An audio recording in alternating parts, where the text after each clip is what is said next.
I never thought much about life. It was just a series of repetitive days, an endless loop of work, bills, and meaningless conversations. That's how I saw it until everything changed. It was a cold, rainy evening, and I was driving home after another long, tiresome day at work. The rain was relentless, and the roads were slick. My phone buzzed with a notification. Without thinking, I glanced at it. That split second was all it took. The screeching sound of tires, the blinding headlights of an oncoming truck, and then darkness. When I woke up, I was in a hospital bed, surrounded by machines that beeped incessantly. My body ached in places I didn't even know existed. A nurse was the first to notice I was awake. She called the doctor, who explained I had been in a severe accident. "You're lucky to be alive," he said, his tone filled with both relief and disbelief. As I lay there, staring at the ceiling, the weight of his words sank in. I had been given a second chance, a gift not everyone receives. But what had I done with my life so far? Worked endlessly in a job I hated, neglected friendships, ignored my passions. If I had died that night, what legacy would I have left behind? The thought haunted me.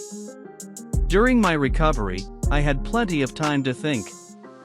I decided to make a change, starting with small steps. First, I reconnected with my parents.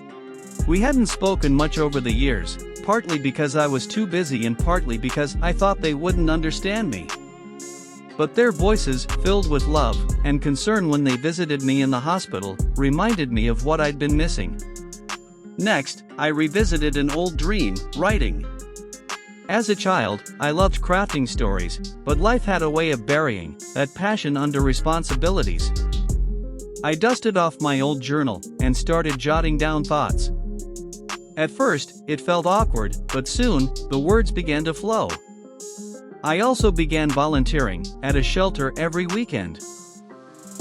Meeting people who faced far greater challenges than mine gave me perspective.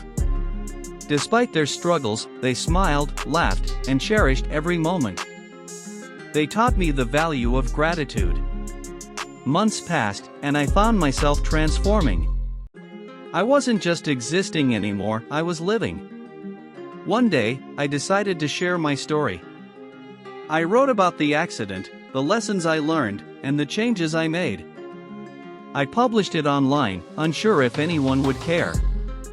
To my surprise, the response was overwhelming.